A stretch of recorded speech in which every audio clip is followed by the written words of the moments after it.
Hi guys, welcome to my channel fire pup. ಇವತ್ತು ನಾವು chicken ಕರಿನ ಹೇಗೆ ಮಾಡೋದು ಅಂತ ನೋಡೋಣ ಬನ್ನಿ. ಒಂದು ಬಾಣಲಿಲಿ ಸ್ವಲ್ಪ ಎಣ್ಣೆ ಹಾಕ್ಕೊಂಡು ಎಣ್ಣೆ ಕಾದ ನಂತರ ಸ್ವಲ್ಪ ಕರಿಬೇವು ಸೊಪ್ಪು, ನಂತರ ಮೆಣಸಿನ್ಕಾಯಿನ ಹಾಕ್ಕೊಂಡು ಹುರ್ಕೊಳ್ಳೋಣ ಚೆನ್ನಾಗಿ. ನಂತರ ಇದಕ್ಕೆ ಈರುಳ್ಳಿನ ಹಾಕ್ಕೊಳ್ಳೋಣ.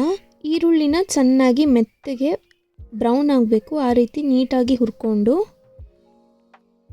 ನೋಡಿ ಯಾವ ರೀತಿ ಅಂತ ತೋರಿಸ್ತೀನಿ.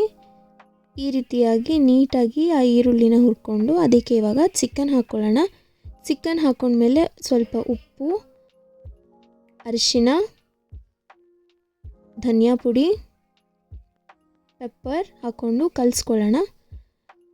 ನಂತರ ಇದು ಕಲಸಾದ್ಮೇಲೆ ಸ್ವಲ್ಪ ಟೊಮೆಟೊ ಹಾಕ್ಕೊಂಡು ಆ ಟೊಮೆಟೊ ಎಲ್ಲ ಮೆತ್ತಗಾಗಿ ಬೇಯೋ ತನಕನೂ ಅದನ್ನು ಬೇಯಿಸ್ಕೋಬೇಕು ಈ ರೀತಿ. ನಂತರ ಇದು ಬೆಂದಮೇಲೆ ಸ್ವಲ್ಪ ಖಾರದ ಪುಡಿ, ಗರಂ ಮಸಾಲ, ನಂತರ ಇದೇ ನೋಡಿ A1 ಚಿಕನ್ ಪೌಡ್ರು ಅಂತ, ಇದನ್ನು ಹಾಕ್ಕೊಳ್ಳೋಣ. ನಾನು 2 ಪ್ಯಾಕೆಟ್ನ ಹಾಕೋತಾ ಇದ್ದೀನಿ. ಹಾಕ್ಕೊಂಡು ಈ ರೀತಿ ಸ್ವಲ್ಪ ನೀರು ಹಾಕಿ ಇದಕ್ಕೆ ಫುಲ್ಲು ಬೇಯಿಸ್ಕೊಳ್ಳೋಣ. ನೀರು ನಾವು ಸ್ವಲ್ಪ ಜಾಸ್ತಿನೇ ಹಾಕ್ಕೊಳ್ಳೋಣ, ಯಾಕಂದರೆ ಇದು ಬೆಂದ ಮೇಲೆ ಗಟ್ಟಿ ಆಗೋದ್ರಿಂದ. ಈ ರೀತಿ ಮುಚ್ಚಿ ಚೆನ್ನಾಗಿ ಅದು ಗಟ್ಟಿ ಆಗೋ ತನಕ ಬೇಯಿಸಿದ್ಮೇಲೆ ನೋಡಿ ರೆಡಿಯಾಗಿದೆ ನಮ್ಮದು ಚಿಕನ್ ಕರಿ. ಬಹಳ ಈಸಿಯಾದಂಥ ರೆಸಿಪಿ ಫ್ರೆಂಡ್ಸ್, ಮನೇಲಿ ಟ್ರೈ ಮಾಡ್ಬೋದು. ನಂತರ ಇದ್ರ ಜೊತೆಯಲ್ಲಿ ದೋಸೆ ಇಲ್ಲ ಚಪಾತಿಗೆ ಬಹಳ ಚೆನ್ನಾಗಿರುತ್ತೆ, ರುಚಿಯಾಗಿರುತ್ತೆ.